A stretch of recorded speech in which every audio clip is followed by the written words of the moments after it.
রাসূলের চাচা আব্বাস রাদিয়াল্লাহু তাআলা স্বপ্নে দেখেন আবু লাহাবকে, ওই যে নবীজির চাচা যে মারা গেছে, স্বপ্নে দেখে জিজ্ঞাসা করছে যে আবু লাহাব তোমার কি অবস্থা?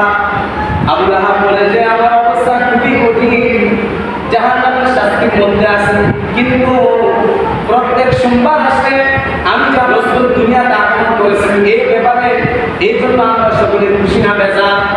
খুশি, কারণ রাসূলের মাধ্যমে এই যে আমরা 30 পারা কোরআন পাইছি কি পাইছি না, রাসূলের কারণে আমরা আল্লাহকে চিনছি কি চিনছি না, রাসূলের কারণে আমরা জানতে পারছি কোন আমল করলে আমি জান্নাতে যাব আর কোন আমল করলে আমি জাহান্নামে যাব। রাসূলের মাধ্যমে আমরা জানতে পারছি যে কিভাবে আমি এখন আপনি আমল করলে আল্লাহ তাআলার প্রিয় বান্দা হতে পারবো, কোন আমল করলে আল্লাহ তাআলার প্রিয় বান্দা হতে পারবো না।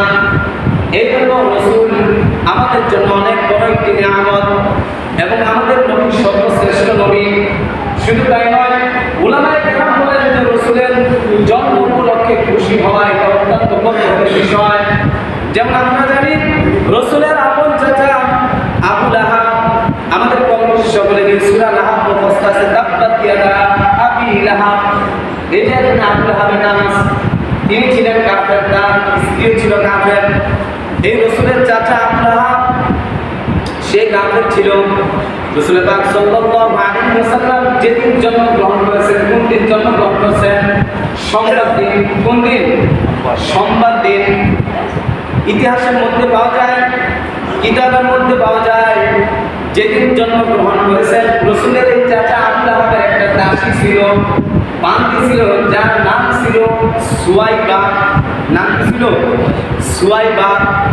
এই আবু লাহাবের দাসী আয়েশা আবু লাহাবকে বলতেছে যে আবু লাহাব আব্দুল্লাহ করে একজন পুত্র সন্তান জন্মগ্রহণ করেছে, তোমার ভাতিজা, আপনার ভাতিজা জন্মগ্রহণ হয়েছে, দুনিয়াতে আগমন করছে। আবু লাহাব এত খুশি হয়েছে, খুশির কারণে সে হাতের দুইটা আঙুল দ্বারা ইশারা তাকে আজাদ করে দিয়েছে। আমরা অনেক সময় ইশারা তাকে জিজ্ঞাসা করবেন, আমরা অনেক সময় হাতের ইশারা ঠিক আছে অনুমতি দেই কি দেই না, মুখে অনেক সময় চেহারা একটু ঘুরা ঠিক আছে, অনুমতি দেওয়ার কি বিভিন্ন ইশারা কিন্তু মাধ্যমে আমরা বুঝাই। তা আবু লাহাব এইভাবে হাতের ইশারাটা আজাদ করে দিয়েছে, যা বান্ধব থেকে আজাদ করে দিলাম, কি পরিমাণ খুশি হয়েছে।